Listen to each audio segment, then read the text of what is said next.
Have it. Members, I understand the next entity which there is a desire to debate is the Transport and Industrial Relations Committee. The New Zealand Transport Agency Committee on Transport and Industrial Relations. The financial review, the question is that the report on the New Zealand Transport and Industrial Relations Committee on the financial review of the New Zealand Transport Agency be noted. This is very complicated. I'm sorry. Julianne Gento. Mr. Chair. Thank you, Mr. Chair. You have the call. Thank you, Mr. Chair. I'm very happy to take this very quick call to discuss the financial performance of the New Zealand Transport Agency, an agency that was actually a client of mine for many years when I was a transport consultant, and I had the privilege of working on a number of research projects for the New Zealand Transport Agency. And I'm happy to say that there's some very hardworking and talented people working there, but I'd really like to raise a number of concerns because there's actually a problem with the lack of transparency about what the New Zealand Transport Agency is doing. As I understand it, it's probably mostly around the massive, expensive motorway projects that the government is prioritizing, the roads of so-called national significance. When we try to find out information about these projects, the Transport Agency is very unwilling to share information like the updated costs and benefits for them, for example.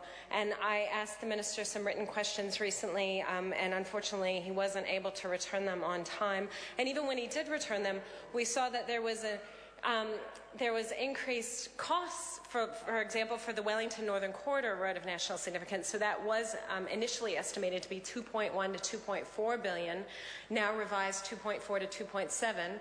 There's been no update to the benefit cost ratio, although as far as I can tell, there's been no update to the benefits. So necessarily that project would have an even worse benefit to cost ratio than what it had before, which was only over 1 because of some very creative accounting. And I've heard from inside the organization that there's a very Machiavellian approach to project management and to public relations. So they have a very proactive approach of identifying who the stakeholders are who are asking for information and then deciding to give information to certain stakeholders based on whether they think that person has if there's any sort of risk that there'll be a media story. And I think that it's clear from the cabinet papers that the agency is facing a very tight funding situation. And we've asked the agency about this in the financial review. And they sort of, wanted to sweep it under the rug, but oh no, there's no problem here, there's no problem with funding. But actually there's significantly less money coming in, and that's totally understandable. We foresaw this in 2008 when we did the research report, Managing Transport Challenges as Oil Prices Rise. We said what's going to happen is as the oil price rises, households who don't have any opportunity to switch to other modes because we haven't sufficiently invested in them will have to spend more money on transport.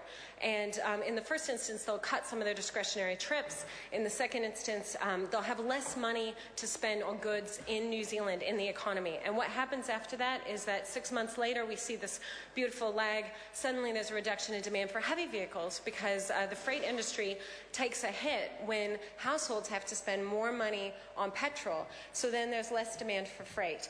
And so what happens is there's reduced demand for vehicle trips on the state highway. There's less money coming in through road user charges and petrol taxes, and therefore there's less money to spend. But unfortunately, the government is still going ahead with these projects of national significance, supposedly. But so what we've been trying to find out from both the NZTA and the government is where is the evidence that these projects will have the desired positive impact on the economy?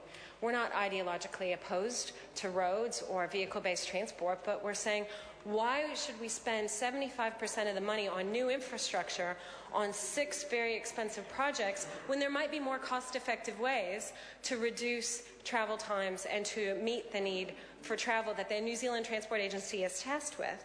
And we've heard in the House from the Minister of Finance, the Honourable Bill English, that in fact there is no evidence that these are actually political projects. But it's a very big problem because I think that New Zealanders expect to be able to get information, to be able to participate in the assessment of these projects, and we can't have proper scrutiny in the public sphere or in Parliament if the New Zealand Transport Agency is operating behind this cloak of secrecy, trying not to tell us any information because it doesn't support the narrative that the government wants to tell, which is that it's investing in productive infrastructure.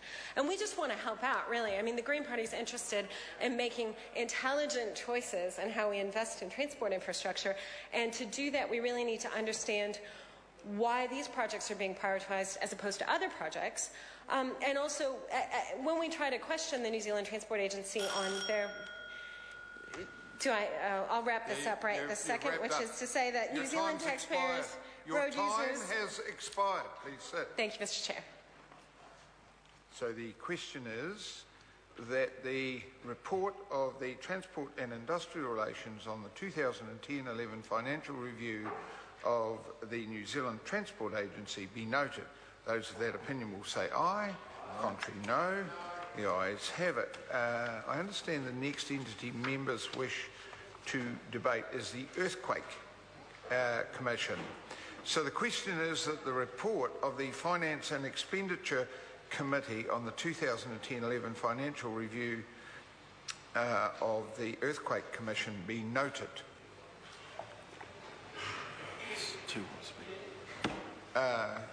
Dennis O'Rourke.